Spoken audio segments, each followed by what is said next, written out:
یہ تحریر کسی سیاستدان کے اندھے پیروکاروں کے لیے نہیں ہے، یہ اندرون اور بیرون ملک رہنے والے پڑھے لکھے، غیر متعصب اور وطن عزیز کو ترجیح اول سمجھنے والے خواتین و حضرات کے لیے ہے۔ مجھے یہ پابندی اس لیے لگانا پڑ رہی ہے کہ کسی شخصیت کے اندھے پیروکاروں کے ساتھ دلائل بے اثر اور مکالمہ بے سود ہوتا ہے۔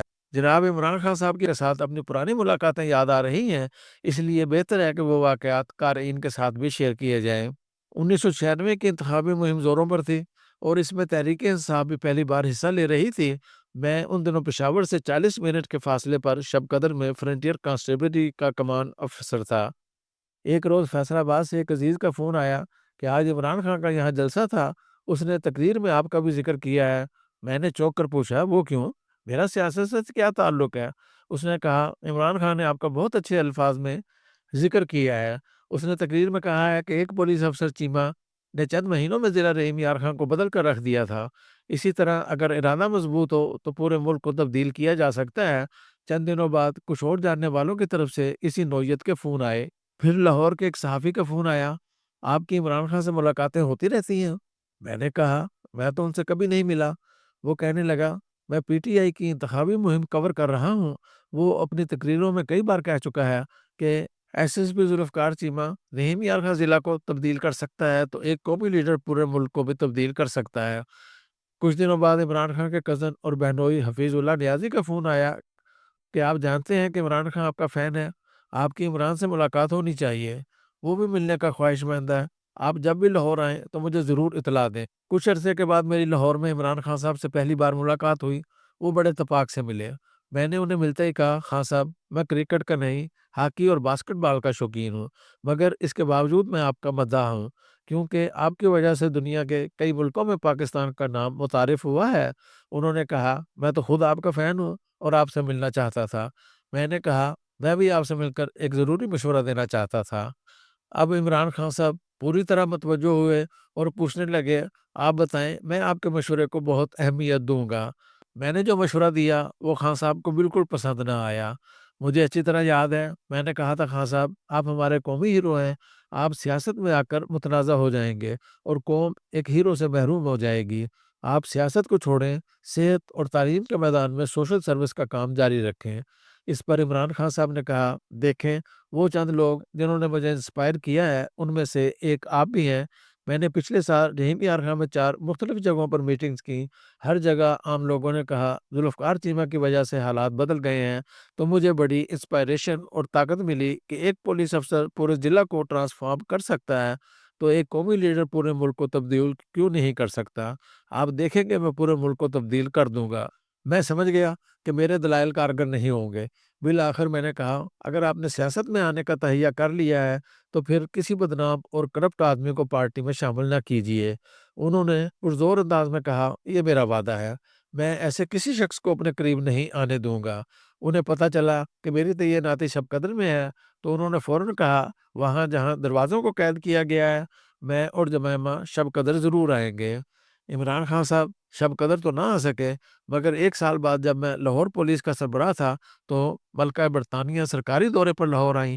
برٹش کونسل نے ان کے اعزاز میں ظہرانے کا اہتمام کیا تھا جس میں کچھ اور معززین کے علاوہ عمران خان اور ان کی اہلیہ جمائمہ خان بھی مدعو تھے۔ وہاں ان سے مختصر سی ملاقات ہوئی جس میں انہوں نے جمائمہ خان کے ساتھ میرا بڑے اچھے الفاظ میں تعارف کرایا۔ اس کے چند سالوں بعد مشرف دور شروع ہو گیا تو میری نیشنل پولیس اکیڈمی میں تعیناتی ہو گئی جہاں میں نوجوان اے ایس پی صاحبان کی ٹریننگ کا انچارج تھا۔ ہم نے پولیس اکیڈمی سمر کیمپ میں اسپورٹس گالا منعقد کیا اور مہمان خصوصی کے طور پر عمران خان صاحب کو مدعو کیا۔ انہوں نے میری دعوت فوراً قبول کر لی۔ اکیڈمی کے سربراہ خاصے جزبز ہوئے کہ ایک سیاسی لیڈر کو کیوں بلایا ہے۔ میں نے جواز یہ گھڑا کہ اسپورٹس گالا کے موقع پر اسپورٹس کے سپر سٹار کو مدعو کیا گیا ہے۔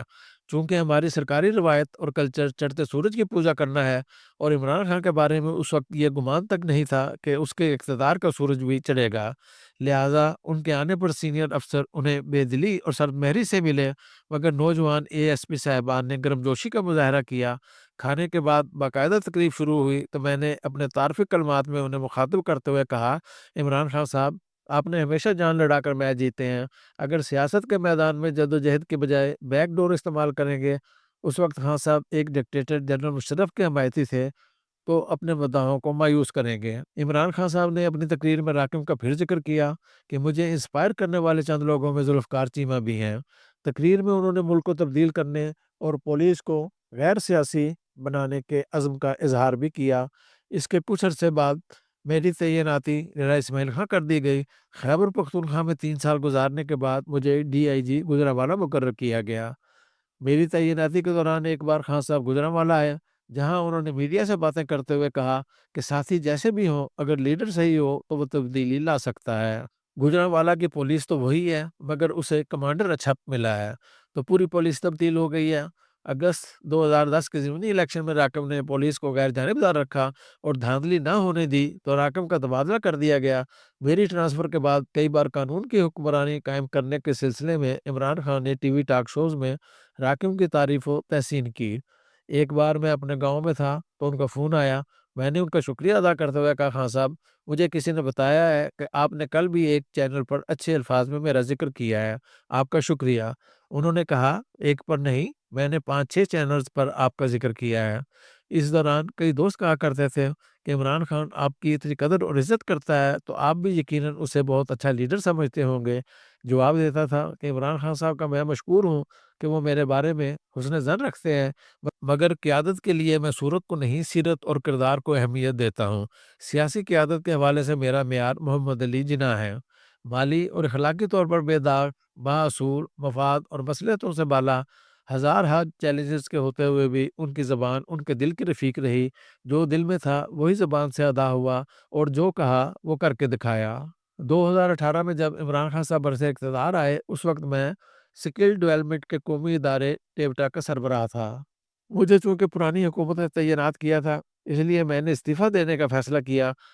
کچھ دوستوں نے پرائم منسٹر سے مل کر استعفیٰ دینے کا مشورہ دیا، لہٰذا میں نے ان کے ملٹری سیکرٹری کو خط لکھا کہ پرائم منسٹر صاحب سے میری ملاقات کا وقت مقرر کرا دیں۔ میرے ذہن میں یہ بھی تھا کہ عمران خان سے آخری ملاقات 17 سال پہلے ہوئی تھی، وہ اسے بھول چکے ہوں گے۔ ویسے بھی وہ اب ملک کے وزیر اعظم ہیں، ممکن ہے ملاقات کے لیے وقت ہی نہ دیں۔ مگر مجھے خوشگوار حیرت ہوئی جب دوسرے روز مجھے PM آفس سے اطلاع آ گئی کہ کل 3 بجے آپ کی وزیر اعظم سے ملاقات طے پا گئی ہے۔ چنانچہ میں وقت پر ہی PM آفس پہنچ گیا۔ KP کے گورنر کی ملاقات ختم ہوئی تو ڈپٹی ملٹری سیکرٹری آ کر مجھے ساتھ لے گئے۔ جو ہی پرائم منسٹر آفس کا دروازہ کھولا، عمران خان صاحب سامنے کھڑے تھے۔ انہوں نے بڑی گرمجوشی سے مجھے خوش آمدید کہا اور دفتری میز کی دوسری جانب بٹھانے کی بجائے صوفے کی طرف لے گئے اور صوفے پر بیٹھ کر ریلیکس ہو کر باتیں کرنے لگے۔ وہ ان دنوں پنجاب کا IG تبدیل کرنا چاہتے تھے اور کسی نئے افسر کی تلاش میں تھے۔ انہوں نے اس سلسلے میں میرا مشورہ مانگا اور کہا کہ میں کوئی نام تجویز کروں۔ میں نے فوری طور پر کوئی نام تجویز نہ کیا۔ میں انہیں اسکل ڈیولپمنٹ کی اہمیت کے بارے میں بریف کرتا رہا۔ CPEC کے حوالے سے میری تجاویز انہیں بہت پسند آئیں۔ اس کے بعد میں نے کہا، سر مجھے پچھلی حکومت نے تعینات کیا تھا، ہر حکومت اپنی ٹیم لاتی ہے، نئی حکومت میری جگہ اپنی چوائس کا سربراہ مقرر کر لے، اس لیے میں استعفیٰ دینے آیا ہوں۔ اس پر انہوں نے زوردار انداز میں کہا، ہرگز نہیں۔ اور پھر ایک بار رحیم یار خان کے دورے کا ذکر چھیڑتے ہوئے کہا کہ میں تو آپ کا تقریروں میں ذکر کرتا رہا ہوں، مجھے آپ جیسے افسروں کی ضرورت ہے۔ بہرحال ملاقات خوشگوار انداز میں ختم ہوئی، مگر میں نے دوسرے روز استعفیٰ دے دیا۔ مجھے ان کی قیادت کے بارے میں کیا تحفظات تھے۔ کئی لوگ گلہ بھی کرتے تھے کہ اتنا مقبول لیڈر آپ کے بارے میں اتنے اچھے خیالات کا اظہار کرتا رہتا ہے، اس لیے آپ کو بھی ان کے بارے میں اچھے خیالات کا اظہار کرنا چاہیے۔ آپ عمران خان کے حق میں کیوں نہیں لکھتے کہ یہی وہ لیڈر ہے جو ملک کی تقدیر بدلے گا، مگر میرا قلم اس کے لیے تیار نہ ہوا، اس لیے کہ مجھے کبھی بھی یہ خوش فہمی نہیں رہی کہ عمران خان صاحب پاکستان کی تقدیر بدل سکتے ہیں۔ میں اپنے بہت قریبی دوستوں سے پوچھتا تھا کہ کیا 35-40 سال تک پلے بوائے کی شہرت رکھنے اور ایک خاص نہج سے زندگی گزارنے والے عالمی سطح کے کسی سپورٹس مین نے کسی قوم کی تقدیر بدلی ہے؟ تاریخ اس سلسلے میں کوئی مثال پیش کرنے سے قاصر ہے۔ میں نے خود بھی تحقیق کی اور جدید سیاست کا گہرا ادراک رکھنے والے کئی صاحبان علم و دانش سے بھی رہنمائی حاصل کی۔ ہر طرف سے جواب نہ میں ملا۔ طب اور نفسیات کے ماہرین نے گواہی دی کہ ہر روز 2.5 سے 3 گھنٹے تک سخت ورزش کرنے والے افراد صرف جسمانی اور بدنی کاموں میں ہی کارنامے دکھا سکتے ہیں، مگر وہ فیلڈ جن میں ٹھنڈے دل و دماغ سے سوچنے، ترجیحات کا تعین کرنے، ملک کی تعمیر و ترقی کے منصوبے بنانے اور ان پر عمل درآمد کرنے اور مستقبل کی پلاننگ کرنے کی ضرورت ہو، وہاں وہ ناکام ثابت ہوتے ہیں۔ ایسے کھلاڑی یا سیلیبریٹی اگر جسمانی حسن اور کشش رکھتے ہوں تو مقبولیت کے اوج کمال تک پہنچ سکتے ہیں، اپنی فین فالوئنگ کروڑوں تک لے جا سکتے ہیں، مگر قوموں کی تقدیر نہیں سنوار سکتے۔ تقدیر بدلنے والے لوگ اور ہوتے ہیں۔ وہ لوگ اکثر جسمانی طور پر خوبرو یا پرکشش نہیں ہوتے، وہ کرشماتی شخصیت بھی نہیں رکھتے۔ ان میں سے کئی اچھے مقرر بھی نہیں ہوتے، مگر ان میں اخلاص اور نیک نیت ہی ہوتی ہے، ان میں مسائل کا ادراک اور چیلنجز پر قابو پانے کی استعداد ہوتی ہے۔ آپ دو بڑی جمہوریتوں امریکہ اور بھارت کی لیڈرشپ دیکھ لیں۔ امریکہ کے باشندوں نے ہیلری کلنٹن جیسی کرشماتی خاتون کو مسترد کر کے ایک سیاہ فام کی قیادت قبول کر لی۔ ہندوستان میں عوام نے نہرو خاندان کے پرکشش نوجوانوں کو چھوڑ کر ایک بدصورت شخص کو منتخب کر لیا، جو ہندوستان کے نقطہ نظر سے بہت کامیاب وزیر اعظم ثابت ہوا ہے۔ عمران خان صاحب کے پیروکار جو اب انہیں سیاسی لیڈر کے بجائے روحانی پیشوا کا درجہ دیتے ہیں، اور خان صاحب خود بھی اپنے تئیں یہی سمجھتے ہیں، یہی دیکھ دیکھ کر خوش ہوتے رہے کہ واہ کپتان کا سٹائل دیکھیں، کپتان کے بال دیکھیں، ان کی چال دیکھیں، ان کی چپل دیکھیں۔ وہ ان کی چال اور چپل کے سحر میں مست رہے اور ملک ہر میدان میں تنزلی اور پسپائی کا شکار ہوتا چلا گیا۔ 2018 سے پہلے لوگ مجھ سے پوچھتے تھے کیا عمران خان نے کے پی میں واقعی بہترین پولیس بنا دی ہے، تو میں جواب دیتا تھا کہ وہ انہوں نے بلا شبہ آئی جی اور چیف سیکرٹری کو تقرری اور تبادلوں میں با اختیار بنا دیا ہے، مگر ان کا اصل ٹیسٹ تب ہوگا جب ان کے پاس پنجاب کی حکومت آئے گی۔ پھر وہ وقت بھی آ گیا جب عمران خان صاحب مرکز اور پنجاب میں بھی صاحب اقتدار بن گئے۔ نہ جانے کیوں، مگر مجھے یہ توقع ضرور تھی کہ وہ لاہور جا کر اپنی سیاسی اور انتظامی ٹیم کا اجلاس بلائیں گے اور وزیر اعلیٰ اور کابینہ سے دو ٹوک انداز میں کہہ دیں گے کہ آپ لوگ سرکاری افسروں کی پوسٹنگ اور ٹرانسفر میں ہرگز مداخلت نہیں کریں گے۔ چیف سیکرٹری اور آئی جی میرٹ پر نیک نام افسروں کو تعینات کریں اور اچھی گورننس کو یقینی بنائیں، مگر پونے 4 سال تک ہمارے کان یہ فکرہ سننے کو ترستے رہے۔ انہوں نے پنجاب میں سول سروسز میں سیاسی مداخلت نہ صرف بند نہ کی بلکہ اس کی کھلی چھٹی دے دی، جس سے پولیس اور انتظامیہ کے کاموں میں مداخلت نقطۂ عروج تک پہنچ گئی۔ جس افسر نے پی ٹی آئی کے نمائندے کے غلط کام کرنے سے انکار کیا، اس کا دوسرے روز تبادلہ کر دیا گیا۔ پولیس کے اعلیٰ افسران کو جرائم کی روک تھام کی بجائے سیاسی مخالفین کو کچلنے کا ٹاسک دیا جاتا رہا۔ ظاہر ہے کہ آئی جی صاحبان کے لیے مطلوبہ نتائج دینا ممکن نہ تھا، لہٰذا ان کے مسلسل تبادلے کیے جاتے رہے۔ تعیناتی کا پیمانہ ایمانداری کی بجائے سیاسی وفاداری قرار پایا۔ جب خود عمران خان نے اہم ترین عہدوں پر فائز ایماندار افسروں کو ہٹا کر مشکوک ریپوٹیشن والے افسروں کو تعینات کر دیا تو ان کی اصل ترجیحات کھل کر سامنے آ گئیں۔ پورے پاکستان کی پولیس کو غیر سیاسی بنانے کے دعوے کرنے والے عمران خان نے نیب، ایف آئی اے اور اینٹی کرپشن کے سربراہوں کو بلا کر اپنے سیاسی مخالفین کے خلاف سچے یا جھوٹے مقدمے بنانے اور انہیں گرفتار کرنے کی ہدایات دینی شروع کر دیں۔ بہت سے افسران جو میرے ساتھ رہ چکے تھے جب ایسی باتیں بتاتے تو دل دکھتا تھا۔ وہ سول سرونٹس جن کا پی ایم آفس کے ساتھ زیادہ رابطہ رہتا اور جو وزیر اعظم کی میٹنگز میں بھی شریک ہوتے تھے، صاف لفظوں میں کہنے لگے کہ ماضی میں دل خوش کن تقریریں کرنے والا اور قانون کی حکمرانی کی باتیں کرنے والا عمران خان کوئی اور تھا۔ اب جو وزیر اعظم بنا ہے یہ عمران خان بالکل مختلف ہے، جو عہدہ قائم رکھنے کے لیے ہر باعث جائز سمجھتا ہے اور مخالفین کو دبانے کے لیے سرکاری مشینری کا بے دریغ استعمال کرنا چاہتا ہے۔ غیر جانبداری، میرٹ اور قانون کی حکمرانی کے الفاظ 4 سال تک کپتان کے منہ سے نہ نکل سکے۔ ان کی حکومت نے عوام کو بدترین گورننس کا تحفہ دیا، جس میں ہر محکمہ کرپشن کا گڑھ بن گیا۔ عمران خان صاحب کی اصل سوچ کھل کر سامنے آ گئی تو ملک کو ترجیح اول سمجھنے والے بے شمار لوگوں کی طرح میں بھی ان سے بدظن ہو گیا۔ پونے 4 سال خلوص نیت سے کیا گیا کوئی ایک بھی ایسا عمل نظر نہ آیا جس سے بدظنی کی کیفیت کم ہوتی اور کپتان صاحب کے بارے میں حسن ظن پیدا ہوتا، بلکہ تواتر کے ساتھ ایسے حقائق سامنے آتے رہے جن سے مایوسی اور بدظنی کا تاثر مستحکم ہوتا گیا۔ انہوں نے مذہبی اصطلاحات کا بے دریغ استعمال کیا، مگر اہم ترین وزارتیں نااہل اور اناڑی افراد کے سپرد کر دیں۔ فنڈ ریزنگ کے لیے بھارت سے ایکٹریسوں کو بلاتے رہے۔ رب کائنات نے فرمایا کہ کوئی بات سنو تو بغیر تصدیق کے دوسروں تک نہ پہنچاؤ۔ کسی ثبوت یا شہادت کے بغیر عمران خان صاحب نے جلسوں میں اپنے مخالفین پر جانتے ہوئے کہ وہ غلط ہیں چوری اور ڈاکے کے بے بنیاد الزام لگائے اور پھر انہیں دہراتے رہے۔ 300 ارب کی چوری کا ذکر اس قدر تواتر کے ساتھ کیا کہ معصوم نوجوان واقعی یہ سمجھنے لگے کہ وزیر اعظم بن کر میاں نواز شریف نوٹوں سے بھرے ہوئے خزانے کا دروازہ کھول کر وہاں سے 300 ارب روپے بوریوں میں بھر کر ٹرکوں کے ذریعے ملک سے باہر لے گئے۔ خزانے سے کسی قسم کی چوری کا کوئی وجود نہیں تھا، مگر عمران خان نے پورے اعتماد کے ساتھ مسلسل جھوٹ بول کر نوجوانوں اور اوورسیز پاکستانیوں کے ذہنوں میں یہ بات بٹھا دی کہ اپوزیشن کے قائدین چور ہیں۔ مہذب ملکوں میں اعلانیہ دروغ گوئی پر صدر اور وزرائے اعظم اپنے عہدوں سے محروم ہو جاتے ہیں، مگر کپتان صاحب نے دروغ گوئی کو اپنی فطرت ثانیہ بنا لیا۔ کپتان کی شخصیت کے اس پہلو نے ان سے مزید بدزن کیا۔ خالق کائنات نے قرآن میں حکم دیا ہے کہ کسی کو برے القاب سے مت پکارو، مگر کپتان صاحب جلسوں میں اس قرآنی حکم کی خلاف ورزی کرتے رہے، اور جب انہوں نے لندن میئر کے الیکشن میں ایک مسلمان اور پاکستانی صادق محمد کے مقابلے میں پاکستان کے خلاف تقریریں کرنے والے یہودی کو سپورٹ کیا اور اس کے بعد ایک دو چیزیں اور ہوئیں، تو راکم نے فیصلہ کر لیا کہ اب ایک مخلص پاکستانی کی حیثیت سے یہ فرض بن جاتا ہے کہ عمران خان کے اصل عزائم کو بے نقاب کیا جائے۔ حق گوئی، برداشت، مالی اور اخلاقی دیانتداری، خوش اخلاقی، فراخ دلی، وقار، اثار اور وسیع ظرفی ایک اچھے لیڈر کے لازمی اور صاف سمجھے جاتے ہیں۔ کپتان کو قریب سے جاننے والے تصدیق کرتے ہیں کہ ان میں سے کسی خوبی کی جھلک کپتان صاحب میں نظر نہیں آتی۔ اس نے بد اخلاقی اور بد تہذیبی کے انجیکشن لگا کر معاشرے کو تباہ کر دیا ہے۔ کرپشن کا خاتمہ کپتان صاحب کا سب سے بڑا نعرہ تھا، مگر احتساب کی تلوار نکلی اور انتقام کے زہر میں بجھی ہوئی تھی، جس سے تمام بڑے سیاسی مخالفین کے سر قلم کرنے کی کوشش کی گئی۔ کرپشن میں ملوث ہونے پر اپنے قریبی ساتھیوں کو جس طرح عمران خان نے تحفظ دیا اور ان کی سرپرستی کی، آج تک کوئی وزیر اعظم نہیں کر سکا۔ فراگوگی اور بزدار کی مارداڑ سے نہ صرف چشم پوشی کی بلکہ اس کی حوصلہ افزائی فرمائی۔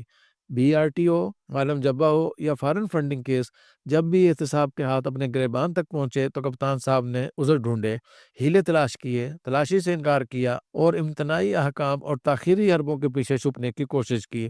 وزیروں اور مشیروں کے اربوں کے اسکینڈل نکلے، مگر کسی ایک کو بھی قانون کے حوالے نہ کیا اور نہ ہونے دیا۔ اس سے کپتان کا مسٹر کلین ہونے کا امیج بری طرح مسخ ہو گیا۔ ہم اچھی طرح سمجھ گئے کہ اگر انہیں کرپشن سے نفرت ہوتی تو مشکوک افراد کے بجائے حامد خان، جسٹس وجیہ الدین اور اکبر ایس بابر جیسے صاف ستھرے اور باکردار لوگ ان کی کچن کیبنٹ کا حصہ ہوتے۔ لیڈر اپنے قریب ترین دوستوں سے پہچانا جاتا ہے، اسی سے اس کی پسند و ناپسند کا اندازہ ہوتا ہے۔ کپتان کے قریب ترین دوستوں کو دیکھ کر بھی کچھ سمجھدار حمایتی پیچھے ہٹ گئے۔